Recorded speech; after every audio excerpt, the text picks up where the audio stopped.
नमस्कार, स्वागत है आप सभी का इंडिया न्यूज में। मैं हूं आपके साथ शावनी पटनायक। विधानसभा की कार्यवाही जारी है, आइए आपको सीधा ले चलते हैं। बनाया जा रहा है और आप जो बात कर रहे हैं, क्या ये निजी आय के लिए भवन बना रहे हैं कि जनता के या अंबेडकर की जो है भावनाओं का करने के लिए कर रहे हो? मालिक कटाया जी,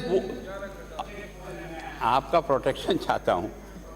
बजट घोषणा 19-20 की है और जैसा ये लिख रहे हैं कि छठे महीने में 23 में पूरा होगा, तो मतलब 23-24 के बजट में पूरा होगा।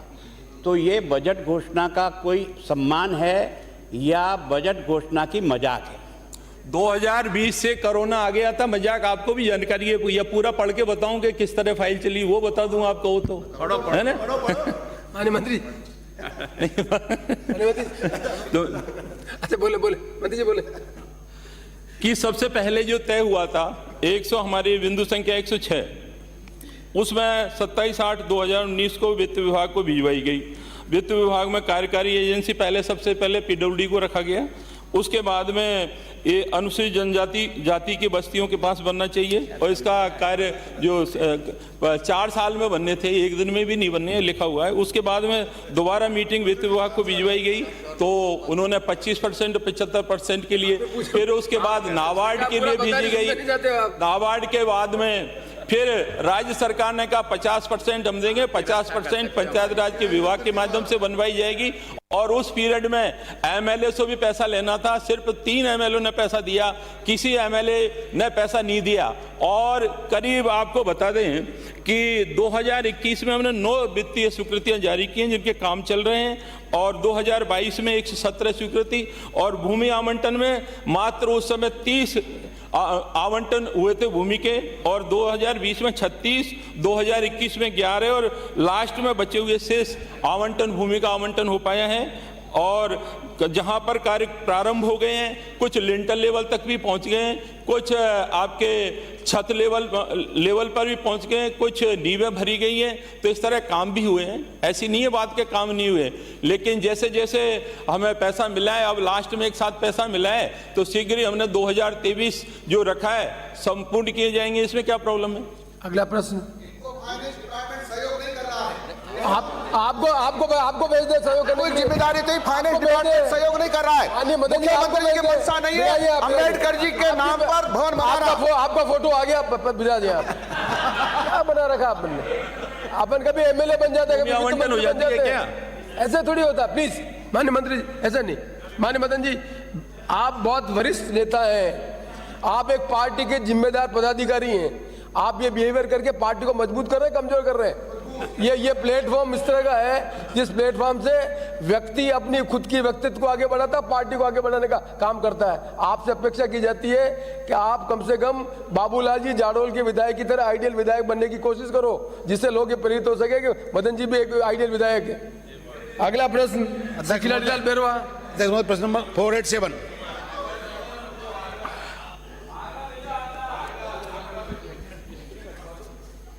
क्रम संख्या 1, विधानसभा क्षेत्र बसेड़ी में राशन सामग्री गेहूं के वितरण हेतु वर्तमान में कुल 117 राशन डीलर अधिकृत है।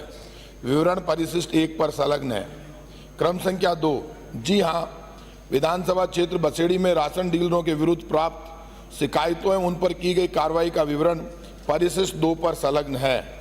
क्रम संख्या 3, विधानसभा क्षेत्र बसेड़ी में खाद्य सुरक्षा अधिनियम के अंतर्गत कुल 43,802 परिवार, 1,79,600 व्यक्ति, जिसमें अंत्योदय परिवारों को 35 किलोग्राम गेहूं प्रति परिवार एवं अन्य चयनित पात्र लाभार्थियों को 5 किलोग्राम गेहूं प्रति व्यक्ति प्रति माह खाद्यान्न गेहूं वितरित किया जा रहा है।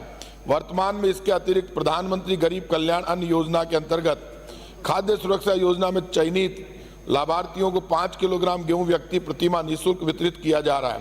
भारत सरकार द्वारा प्रदेश की वर्ष 2011 की जनगणना के अनुसार राष्ट्रीय खाद्य सुरक्षा योजना के अंतर्गत 4,46,00,000 लाभार्थियों को चयनित किए जाने की सीलिंग निर्धारित की गई थी।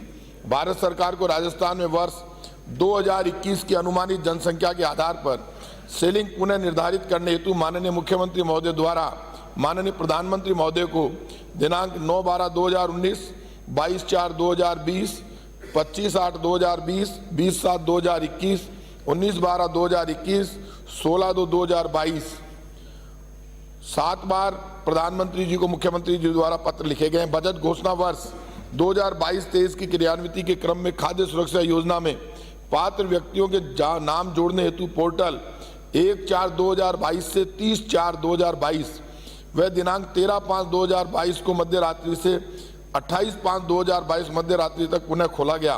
उक्त अवधि के दौरान प्राप्त आवेदनों के निस्तारण की कार्यवाही प्रक्रियाधीन है। अध्यक्ष महोदय, आपकी परमिशन से मैं विधानसभा बसेड़ी में गबन के कितने मामले पेंडिंग हैं और उनकी माल की रिकवरी की क्या पोजीशन है, ये मैं जानना चाहता हूं। आपके गबन के मामले जो आपने इसमें क्वेश्चन में नहीं है, यदि कोई गबन के मामले आप मेरे साथ बैठ जाना, मैं आपको पूरी जानकारी दे दूंगा और आप कोई नई जानकारी भी देंगे तो उसमें आपके अनुसार कार्रवाई करते हैं। अगला प्रश्न श्री मुकेश कुमार भागर। अगला प्रश्न श्री जोगेश्वर गर्ग। 189। अध्यक्ष महोदय, खंड 1, वर्तमान में जालौर स्थित स्वर्णगिरी दुर्ग पर जाने के लिए सड़क निर्माण हेतु कोई स्वीकृति विचाराधीन नहीं है। नगर परिषद जालौर द्वारा आवेदन करने पर पर्यावरण एवं वन एवं जलवायु परिवर्तन मंत्रालय द्वारा इस सड़क निर्माण हेतु वन भूमि प्रत्यावर्तन की सैद्धांतिक स्वीकृति प्रथम चरण अनुमोदन जून 2022 में जारी की गई है। द्वितीय चरण की कार्यवाही प्रक्रियाधीन है। माननीय अध्यक्ष महोदय, छोटे छोटे 2 सवाल है। ये वन भूमि प्रत्यावर्तन की द्वितीय चरण की कार्रवाई कब तक पूरी हो जाएगी और उसके बाद डीपीआर बना के स्वीकृति कब तक जारी कर देंगे? माननीय अध्यक्ष महोदय, ये जो फर्स्ट जो हमारी भूमि प्रत्यावर्तन की है उसकी स्वीकृति मिल गई है और ये काम नगर परिषद कर रही है। ये काम नगर परिषद कर रही है, कोई पीडब्ल्यू नहीं कर रही है। तो ये सेकंड फेज का जो है जो भूमि प्रत्यावर्तन के बाद जो फॉरेस्ट के जो वन विभाग के जो पेड्स के काटे जाते हैं उनके जो राशि जमा होती है वो राशि जमा हो गई है। तो ये तो फॉरेस्ट विभाग क्लियर करेगा वो कब तक हो जाएगी और ये नगर परिषद का काम है और सड़क का वित्तीय संसाधन उपलब्ध होने पर अभी कोई विचार नहीं। अगला प्रश्न श्री राम स्वरूप लांबा। प्रश्न संख्या 490। जी हाँ, खंड 1, राज्य सरकार द्वारा कोविड-19 महामारी के कारण राज्य में 18 वर्ष से कम आयु के अनाथ हुए प्रत्येक बच्चों तथा विधवा महिलाओं को मुख्यमंत्री कोरोना सहायता योजना अंतर्गत निम्नानुसार सहायता राशि दिए जाने हेतु प्रावधान किया गया है। 1, प्रत्येक अनाथ बच्चे को तथा विधवा महिला को तत्कालिक सहायता के रूप में राशि रुपये 1 लाख एकमुश्त सहायता दी जाती है। 2, प्रत्येक अनाथ बच्चों को 18 वर्ष की आयु पूर्ण होने तक 2500 रुपये प्रति माह सहायता दी जा रही है।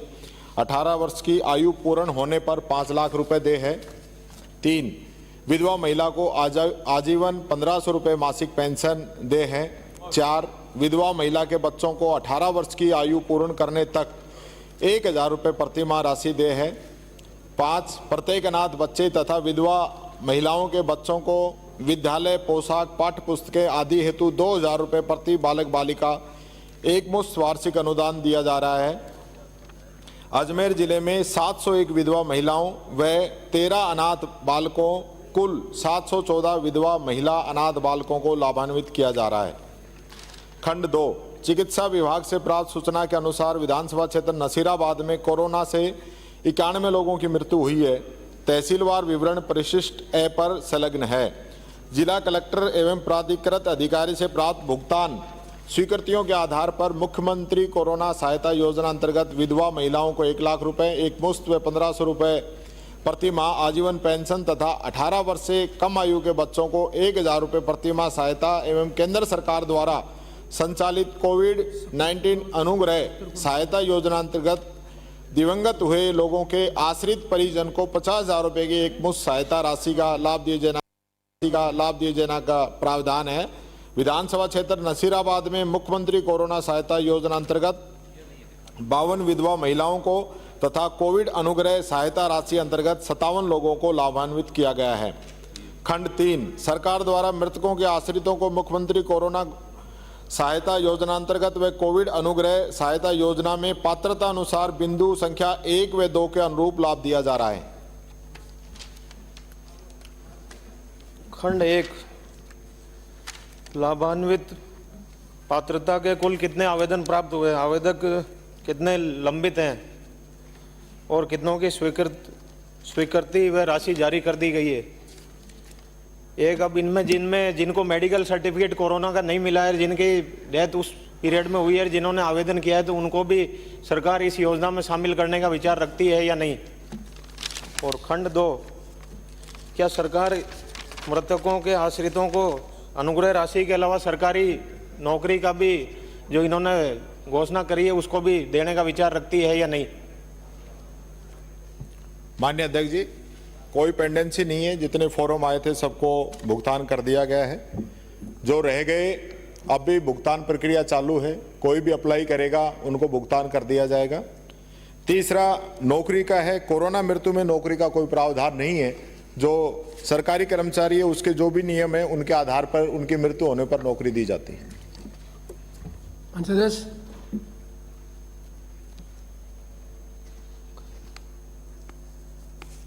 18 वर्ष पूर्ण होने के बाद भी क्या हायर स्टडीज में भी जिनको जो पढ़ना चाह रहे हैं कोरोना के मृतकों के आश्रित, उनको भी क्या सरकार हायर स्टडीज में भी कोई अनुदान या लाभ देने का विचार रखती है या नहीं?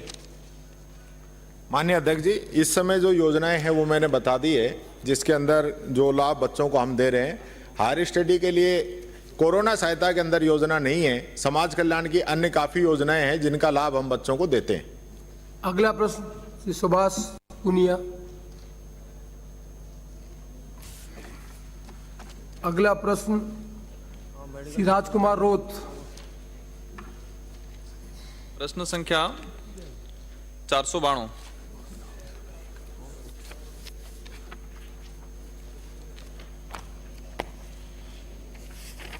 माननीय अध्यक्ष महोदय, खंड ए, आवासीय विद्यालय सिमलवाड़ा में वर्ष 2018 से अब तक क्रय की गई सामग्री व उसके टेंडर प्रक्रिया के संबंध में सूचना परिशिष्ट अप्रसंलग्न है। खंड 2, वर्ष 2018 से अब तक विद्यालय के पलंग, दरवाजे, जालियां व अन्य अनुपयोगी सामग्री को भवानी स्केप सिमलवाड़ा को नीलामी से बेचा गया। सामग्री नीलामी का व्यापक प्रचार प्रसार कर सामग्री को नीलाम किया गया। सामग्री की नीलामी की राशि रुपये 81,668 की आय हुई। खंड 3, आवासीय विद्यालय सिमलवाड़ा हेतु वर्ष 2013 में आयुक्तालय के क्रय आदेश 336 दिनांक 3/9/13 से DGS and D rate contract के आधार पर राशि रुपये 10,850 प्रति सिस्टम का प्रदान किया गया है।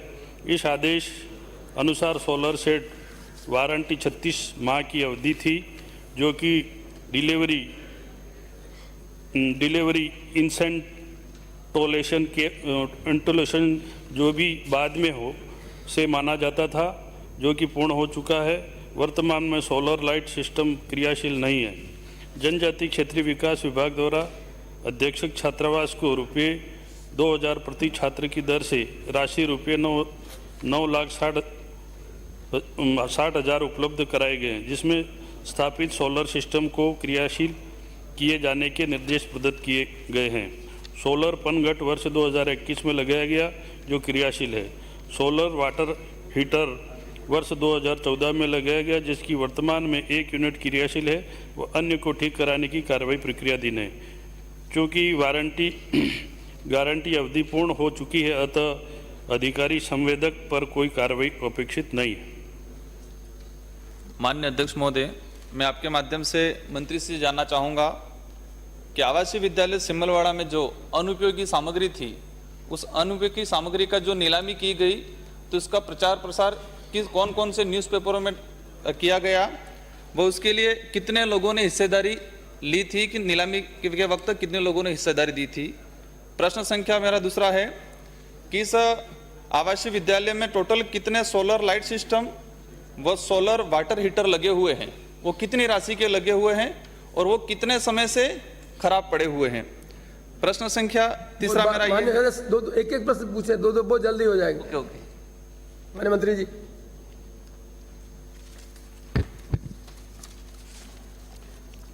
माननीय अध्यक्ष महोदय,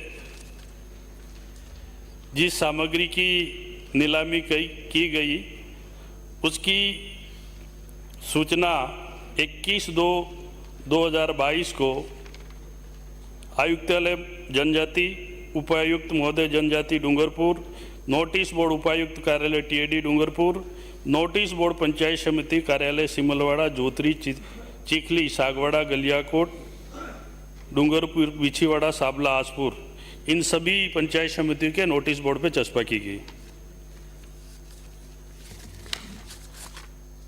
दूसरा प्रश्न उन्होंने पूछा है कि सोलर सिस्टम में माननीय अध्यक्ष महोदय, एक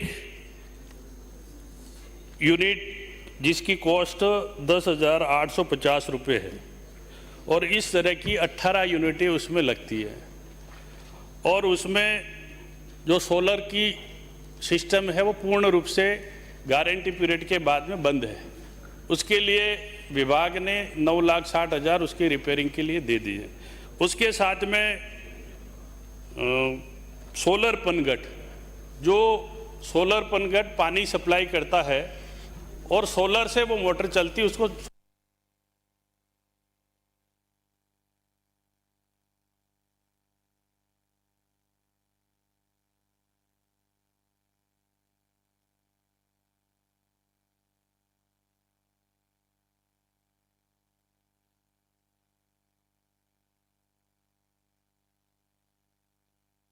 उसको ठीक करने के लिए राशि दी है। उसका उपयोग पूर्ण रूप से हुआ नहीं हुआ, मैं उसकी जांच पूर्ण रूप से करा लूँगा।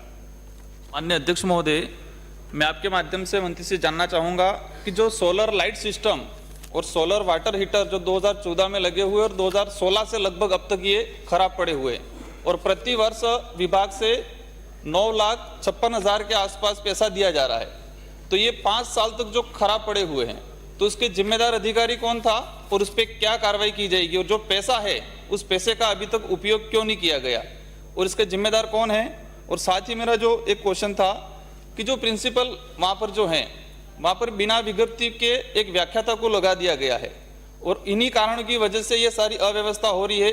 तो माननीय मंत्री महोदय, विधिवत तरीके से उस प्रिंसिपल की जो पोस्ट है उसके लिए विज्ञप्ति जारी कर काउंसलिंग कराए और काउंसलिंग करा के वहाँ लेने की मंशा रखते हैं। साथ ही ये जो सोलर सिस्टम खराब पड़ा हुआ है, वाटर हीटर जो खराब पड़े हुए हैं, तो उनके जिम्मेदार अधिकारी पे कार्रवाई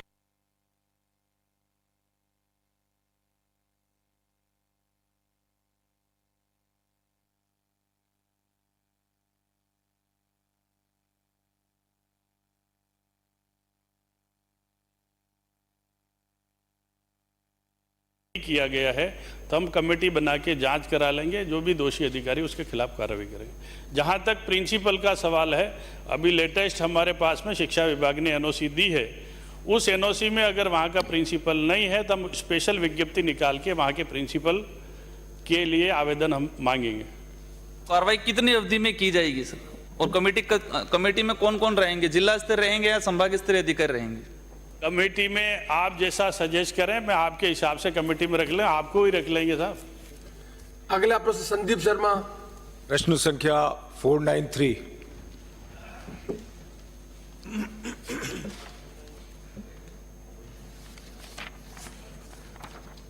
अध्यक्ष महोदय, गृह रक्षा विभाग होमगार्ड जवानों को नियमित करने का विचार नहीं रखता है, क्योंकि राजस्थान होमगार्ड अधिनियम 1962 एवं राजस्थान होमगार्ड अधिनियम 1963 के अनुसार ये एक स्वयंसेवी संगठन है।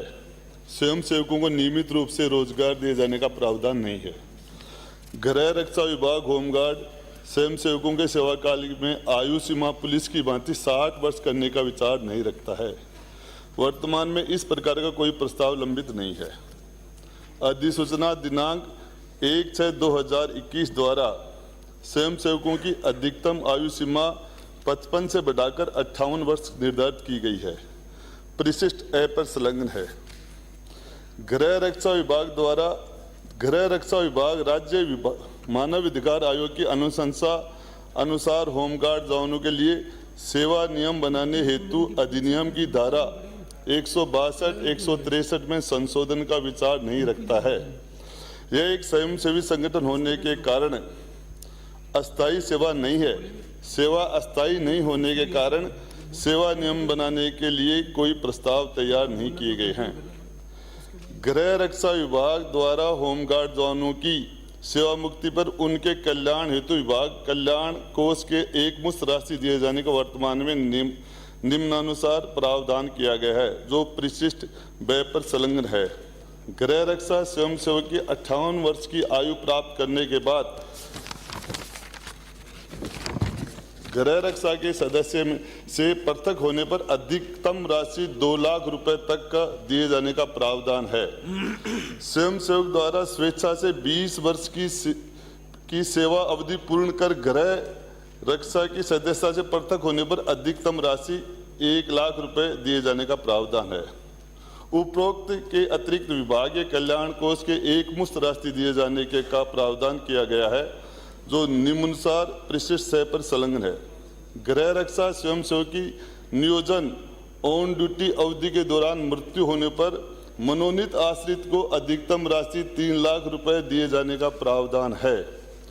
ऑन रोल स्वयंसेवक जिनका गृह रक्षा विभाग द्वारा नियोजन नहीं किया गया हो, ऑफ ड्यूटी की मृत्यु होने पर उनकी आश्रित को अधिकतम राशि 2,50,000 दिए जाने का प्रावधान है। वित्त विभाग के आदेश दिनांक 15/3/2017 द्वारा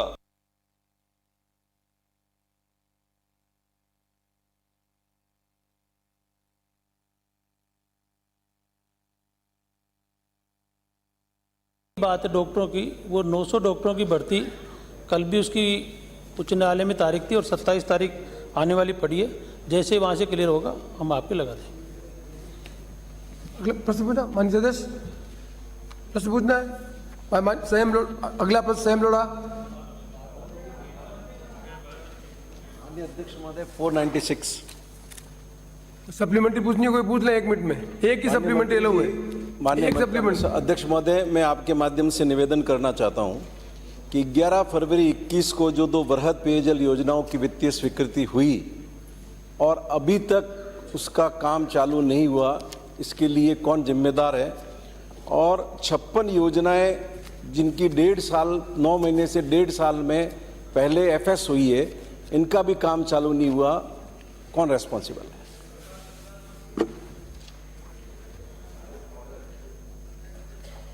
मैं आपके माध्यम से निवेदन करना चाहता हूं, ये जो जेजेएम की जो योजनाएं हैं उनकी एक लंबी प्रक्रिया होती है और बहुत सारे ऐसे कारण हैं। आपने ब्रीफ में करने के लिए कहा कि कारण 5-6 कारण हैं। अगर मैं आपको या तो अलग से बता दूं या अगर आप मुझे अनुमति देते हो पूरा आपको अलग से बताना। प्रश्नकाल समाप्त हुआ। मुझे माननीय सदस्यों को सूचित करना है कि निम्नांकित स्थगन प्रस्तावों की सूचना प्राप्त हुई है। श्री कैलाश चंद्र मेघवाल 3-1 की ओर से शाहपुरा बाईपास के निर्माण हेतु अवक्त की गई भूमि का कृषकों को मुआवजा दिए जाने के संबंध में। श्री अविनाश 1-1 की ओर से विद्यानगर स्टेडियम जयपुर में दिनांक 15 सितंबर 2022 को माली सैनी कुशवा समाज के युवाओं द्वारा शांतिपूर्ण प्रदर्शन करने पर पुलिस द्वारा प्रदर्शनकारियों पर लाठीचार्ज किए जाने से उत्पन्न स्थिति के संबंध में श्री प्रताप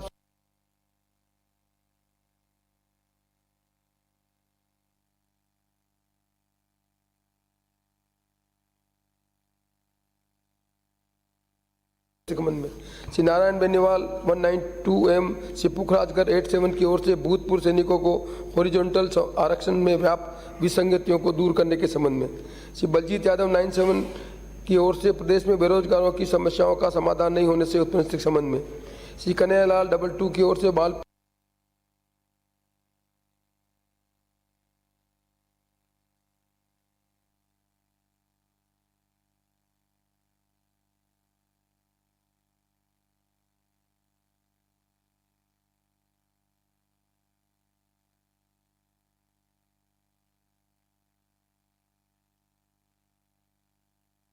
वन 100 की ओर से विधानसभा क्षेत्र जाडोल के उपखंड कोटड़ा में पेयजल हेतु चक साडमरिया एवं बूझ का नाका बांध निरस्त करने से उत्पन्न स्थिति के संबंध में श्री गोपीचंद मीणा 47 की ओर से विधानसभा क्षेत्र आसपुर के तहसील दोवड़ा में 12 ग्रामदानी गांवों को राजस्व गांव घोषित करने के संबंध में श्री अमेर सिंह बायल 193 की ओर से बाड़मेर जिले में जले हुए एग्रीकल्चर एवं घरेलू ट्रांसफरों को नहीं बदले जाने से उत्पन्न स्थिति के संबंध में श्री संजय शर्मा 172 की ओर से पुलिस थाना पनियाला तहसील कोटपुतली में दर्ज प्रकरण संख्या 60/2020 में अपराधियों के विरुद्ध पुलिस द्वारा समुचित कार्रवाई नहीं की जाने से उत्पन्न स्थिति के संबंध में श्री कैलाश चंद मीणा 32 की ओर से जिला बांसवाड़ा में NH 927 के निर्माण हेतु की जा रही भूमि अवाप्ति में से उत्पन्न स्थिति के संबंध में श्री बलजीत यादव 97 की ओर से प्रदेश में बेरोजगारों की समस्याओं का समाधान किए जाने के संबंध में निम्नांकित मान्य सदस्यों की ओर से राज्य में विद्युत आपूर्ति एवं विद्युत संबंधी समस्याओं के संबंध में स्थगन प्रस्ताव प्राप्त हुए श्री मदन दिलावर 114 श्री धर्मेंद्र कुमार 74 श्री वासुदेव देवनानी 159 श्रीमती शोभा चौहान 170 श्री गोविंद प्रसाद 49 श्री चंद्रकांता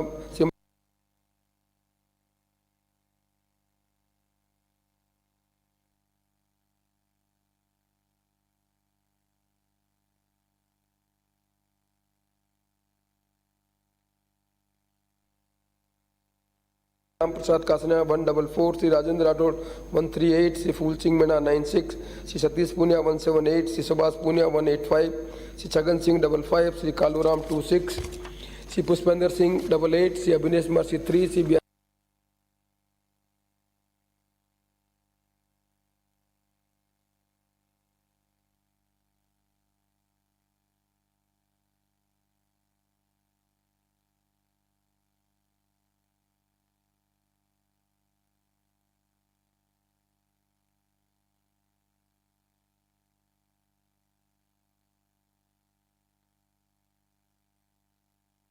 किया जाए अतः अनुमति देने में असमर्थ हूँ फिर भी माननीय सदस्य श्री कैलाश चंद मेघवाल 31 श्री जबर सिंह साकला 58 श्री नारायण बेनीवाल 192 तथा श्री पुखराजगर 87 श्री बलजीत यादव 97 श्री बलवान पूनिया 98 श्री बाबूलाल 100 श्री गोपीचंद मीणा 47 श्री कैलाश चंद मीणा 32 को उनके प्रस्ताव की विषय वस्तु पर 2-2 मिनट बोलने की अनुमति होगी।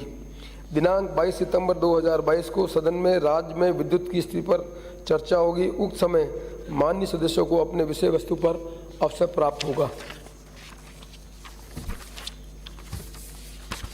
प्रक्रिया एवं संचालन नियम 295 के अंतर्गत माननीय सदस्यों से प्राप्त विशेष उल्लेख प्रस्ताव श्री चंद्रभान सिंह आख्या 53 सदस्य की ओर से प्रदेश में अन्य पिछड़ा वर्ग के युवाओं को प्रतिवर्ष जाति प्रमाण पत्र बनवाने की अनिवार्यता से हो रही परेशानी के संबंध में श्री प्रताप सिंह 92 की ओर से विशिष्ट लहसुन मंडी छिपा बड़ौद में व्याप्त समस्याओं के संबंध में श्री नरपत सिंह राजवीर 75 की ओर से स्वच्छ भारत अभियान के अंतर्गत जयपुर शहर में सर्वे करवाकर वंचित क्षेत्रों में विकास कार्य करवाए जाने के संबंध में श्री मनीषा पवार 116 की ओर से मेडिकल कॉलेज जोधपुर एवं संबंध चिकित्सालयों में चिकित्सा अधिकारियों सहित अन्य संवर्गों यथा के पदों में वृद्धि किए जाने के संबंध में श्री बिहारी लाल 104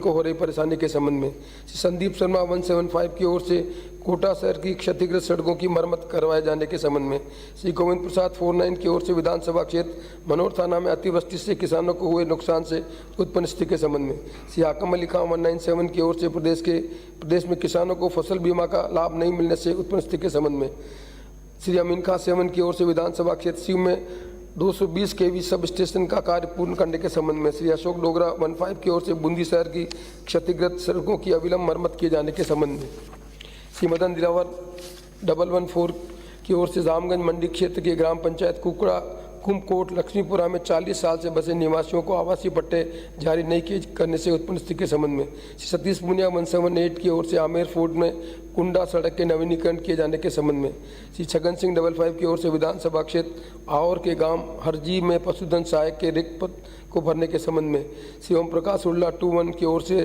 सैनी समाज के युवाओं पर दर्ज मुकदमों को शीघ्र वापस लेकर सैनी समाज के युवाओं को शीघ्र रिहा किए जाने के संबंध में माननीय सदस्यों को उनके द्वारा की गई सूचना को पढ़ने की अनुमति होगी।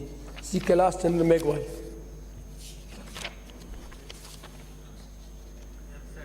श्री जब्बर सिंह सांकला। आपने मुझे प्रक्रिया एवं नियम के 50 के अंतर्गत बोलने का मौका दिया।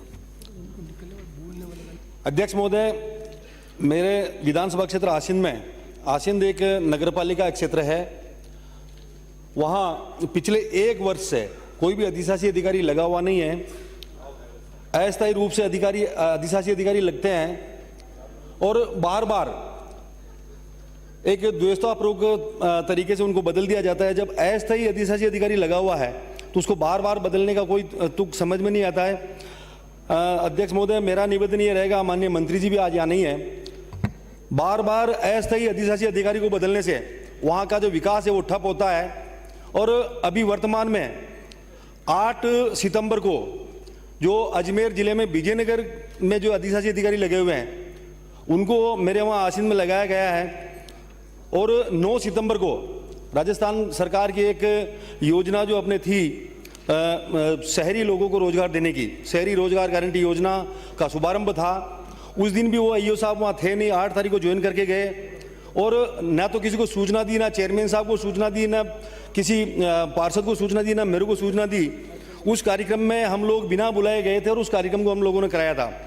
मेरा आपसे निवेदन रहेगा अध्यक्ष महोदय, सालाना जो दशहरा मेला भरता है आसींद में, वो भी इस वजह से बाधित हो रहा है। पिछले 2 साल कोरोना की वजह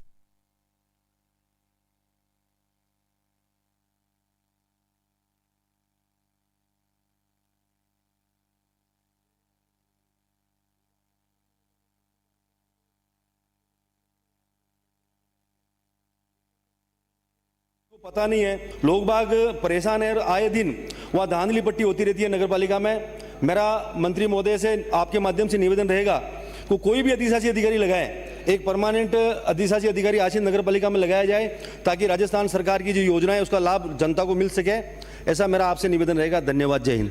बेनीवाल। माननीय अध्यक्ष महोदय, आपने विधानसभा कार्य संचालन प्रक्रिया के नियम 50 के तहत स्थगन प्रस्ताव पर मुझे बोलने का मौका दिया। आज मैं ओबीसी वर्ग से जुड़े युवा जो पूरे प्रदेश के अंदर उद्वेलित है और अपने हकों के लिए वो सड़क से लेके और सब जगह संघर्ष कर रहे हैं, मैं आपके माध्यम से सरकार का ध्यान आकर्षित कराना चाहूँगा कि 17/4/2018 को तत्कालीन भारतीय जनता पार्टी सरकार एक परिपत्र लेके आई और उसमें पूर्व सैनिकों के हॉरिजॉन्टल आरक्षण को लेके और ओबीसी के युवाओं के सपनों को चकनाचूर करने का काम किया। इसके अंदर माननीय अध्यक्ष महोदय, विशेष चर्चा यदि आप इस सदन के अंदर रखवाते, क्योंकि बहुत लंबा चौड़ा ये मामला है और बहुत बड़ा जो वर्ग है ओबीसी का 60% से भी ज़्यादा जिसकी आबादी है, उसके युवा कहीं ना कहीं इसके हितों पे कुठाराघात हो रहा है। मैं आपके माध्यम से ध्यान आकर्षित करना चाहूँगा कि राजस्थान पुलिस कांस्टेबल की जो भर्ती हुई, जिसके अंदर ओबीसी पुरुषों के पदों की संख्या 554 दिखाई गई थी, लेकिन अंतिम रूप से जब चयनित हुए तो एक भी पद पे कोई भी ओबीसी वर्ग का युवा इसके अंदर चयनित नहीं हुआ। इसी तरह राजस्थान पुलिस सब इंस्पेक्टर में 87 पदों की जो भर्ती थी, उसमें 43 पदों पे वरिष्ठ अध्यापक भर्ती परीक्षा में 630 की जगह मंत्री जी ना, you have a chamber, go to a chamber. 630 पद जो थे उसके अगेंस्ट में सिर्फ 75 पदों पे इनकी भर्ती हुई। पटवारी सीधी भर्ती में 603 की जगह 105, उद्योग प्रसार अधिकारी के लिए 9 पदों की जो थी उसमें 1 पद पे चयनित हुए। कृषि पर्यवेक्षक में 231 की जगह 49 और कृषि पर्यवेक्षक में 309 की जगह सिर्फ 128 पदों पे ये अंतिम रूप से चयनित हुए। माननीय अध्यक्ष महोदय, मैं निवेदन करूंगा, क्योंकि आने वाला साल चुनावी साल है, इस 2018 के बाद भी जब कांग्रेस की सरकार आई और कुछ जो मंत्री थे उस टाइम, जो आज मंत्री नहीं है, वो जरूर बिगुल बजा रहे हैं। जब वो सत्ता के अंदर थे, जब कैबिनेट के अंदर थे, तो वो लोग इसका ध्यान रखते हैं, तो कहीं ना कहीं ओबीसी के युवाओं के हितों पे कुठाराघात नहीं होता। मैं आपके माध्यम से सरकार का ध्यान आकर्षित करना चाहूँगा कि ओबीसी वर्ग जो सबसे बड़ा वर्ग है, इसके तहत विप्र फाउंडेशन ट्रस्ट की तरह ही आप कहीं ना कहीं ओबीसी कल्याण का बोर्ड का भी गठन आप करें और उनके हितों में, चूंकि ओबीसी कमेटी के अंदर भी मैं हूँ, आज तक ये बड़ी विडंबना है कि ओबीसी कमेटी कोई भी मीटिंग है और सार गर्भित बातें जो है वो सदन के अंदर होनी चाहिए। मैं आपके माध्यम से ये निवेदन करूंगा कि ओबीसी वर्ग के जो युवा जो आंदोलित है, जो कहीं ना कहीं एक तरफ आप रोजगार देने की बात करें, दूसरी तरफ सड़कों पे आगे संघर्ष करने पे मजबूर हो जाएंगे। आपसे निवेदन है मेरा कि इस मामले को आप दिखा के और ओबीसी के युवाओं को न्याय दिलाएं। माननीय अध्यक्ष महोदय, आपने मुझे कार्य संचालन और प्रक्रिया के नियम 50 के तहत स्थगन प्रस्ताव पर बोलने का मौका दिया, आपका आभार, धन्यवाद। माननीय अध्यक्ष महोदय, पिछली भारतीय जनता पार्टी सरकार के द्वारा 17 अप्रैल 2018 को कार्मिक विभाग के द्वारा एक परिपत्र जारी किया गया, जिसमें जो एक्स सर्विसमैन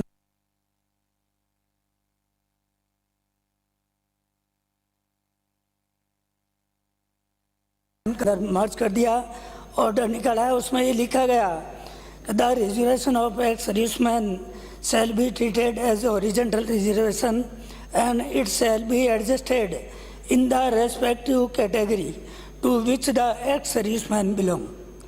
तो माननीय अध्यक्ष महोदय, हमारे हिंदुस्तान के अंदर जो तीनों सेना है, जल, थल और आकाश, उन तीनों सेनाओं के अंदर जो 80 से 90% जो सैनिक है, अधिकारी हैं, वो ओबीसी वर्ग से आते हैं और ये 12.5% ओबीसी वर्ग का इस तरह से हॉरिजॉन्टल जो रिजर्वेशन है वो उस कंसर्न रेस्पेक्टिव कैटेगरी के अंदर मर्ज करने से सबसे ज़्यादा उन युवाओं को नुकसान हुआ है जो ओबीसी वर्ग से बेरोजगार हैं, वो अपनी कंपटीशन की तैयारी कर रहे हैं, नौकरी के लिए भटक रहे हैं, उनके भविष्य के साथ में कुठाराघात हुआ है। इसलिए मेरा आपसे निवेदन है कि 17 अप्रैल 2018 का जो परिपत्र जारी किया गया है उसको तुरंत प्रभाव से विड्रॉ किया जाए। अच्छा, मैं आपकी भावना मान ली, रूलिंग माननीय सदस्य आपकी भावना मान ली, रूलिंग पार्टी के आदमी स्थगन प्रस्ताव में नहीं होते, आपकी भावना मान ली। फिर भी अनुरोध करूंगी सरकार से कि 17 अप्रैल के इस परिपत्र को कैंसिल करा जाए। माननीय सदस्य, ये स्थगन प्रस्ताव की परंपरा है, प्लीज, ये कोई तरीका नहीं। श्री बलजीत यादव। धन्यवाद अध्यक्ष महोदय। अध्यक्ष महोदय, मैं नियम 50 के तहत ओबीसी, सीएचए, कंप्यूटर शिक्षक सहित अन्य बेरोजगारों की समस्याओं के तरफ सरकार का ध्यान आकर्षित करवाना चाहूँगा। अध्यक्ष महोदय, अभी ओबीसी के बेरोजगार युवाओं के साथ जबरदस्त अन्याय हो रहा है और हैरान हूँ मैं इस बात को लेकर के। इतने दिनों से हजारों युवा अलग अलग जगह आंदोलन कर रहे हैं, लेकिन अभी तक मैं नहीं समझता कि सरकार के किसी भी व्यक्ति ने उनकी मांगों को सीरियसली लिया हो, उनके साथ जो अन्याय हो रहा है उसको सीरियस लिया हो और उसके समाधान के बारे में कोई प्रयास किया हो। और अन्याय ऐसा हो रहा है कि 2019 से लेकर आज तक 1 लाख जो भर्तियां निकली हैं उनमें ओबीसी के बेरोजगार युवाओं का सिलेक्शन 0 है, 0। 1 लाख भर्तियों में एक भी ओबीसी के युवा को नौकरी नहीं मिली है और उसके ऊपर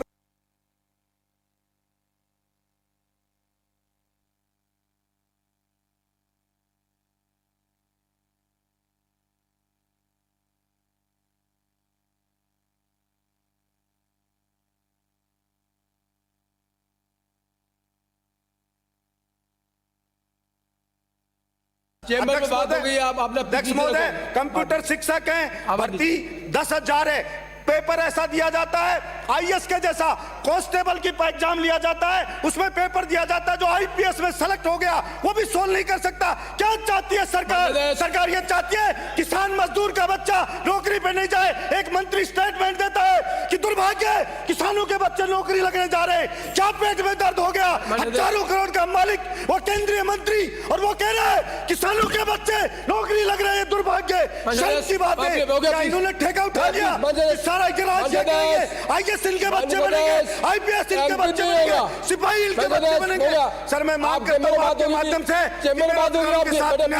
प्लीज। मैं सदस्य, आप अच्छा बोलते हैं जो सदन में सब आदमी सुने ना, आप आके धीरे बोलोगे सब सुन लेंगे। आप पब्लिक मीटिंग में बोले वैसे मत बोलो। मैं सदस्य प्लीज बैठिए। बलवान पुनिया, मैं सदस्य प्लीज। आई सेड ओबीसी मैं पुखराज पकड़, मैं नेक्स्ट टाइम आपकी पार्टी को बोलने के लिए डिप्राइव करूंगा। मैं आपकी पार्टी को बोलने के लिए डिप्राइव करूंगा। You can not take this two things. बोलना भी चाहे और मैं अच्छा करना चाहे करे। मैं आपको फिर कह रहा हूं, मैं मिस्टर पुखराज गर्ग, आपकी पार्टी गलत काम कर रही है। मैं आपको प्लीज, मैं आप समझ नहीं आ रहा आपको, मैं आपको पहले भी कहा, कभी तख्ती लेके आ जाते, कभी लेके आ जाते। आप नियमों का पालन नहीं करेंगे, मुझे सख्त निर्णय लेना पड़ेगा। Please go to chair. Balwant Punia, please go to chair. आपकी बात हो गई। Don't impose. I said mister Pukhraj Garg, your leader. मैंने आपको चैम्बर में क्या कहा था? Next time I will not allow anything about your party. Please go to seat.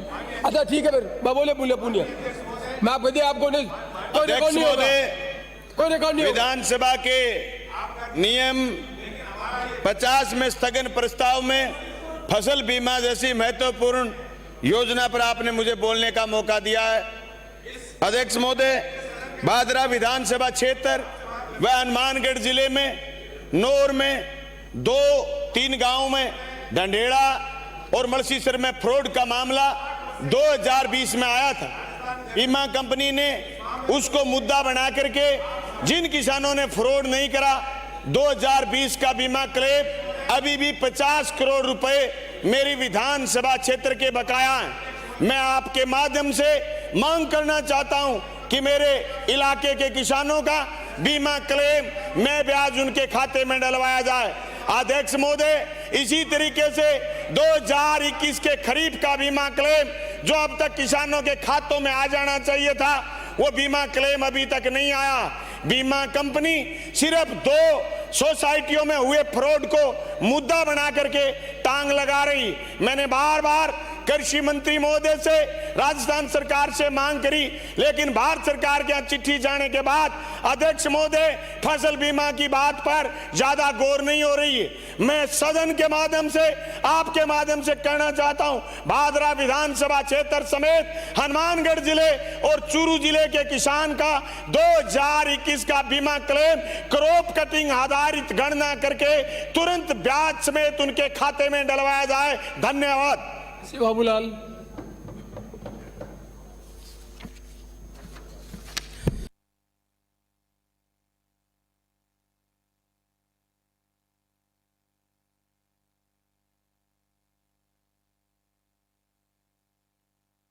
माननीय अध्यक्ष, चाहूँगा कि जाडोल के विधानसभा क्षेत्र में 2 बांधों को पिछले बजट में माननीय मुख्यमंत्री जी ने घोषणा की थी और वह पेयजल स्कीम के लिए भूज का नाका और चकसांड मारिया, वो पानी वहाँ से आप डाइवर्ट करके जोधपुर लाएंगे और जोधपुर को पानी पिलाएंगे। अध्यक्ष महोदय जी, मैं आपके मार्फत से सरकार का ध्यान आकर्षित करना चाहता हूँ कि वहाँ पर 9 पंचायतें प्रभावित हो रही हैं और 9 पंचायत के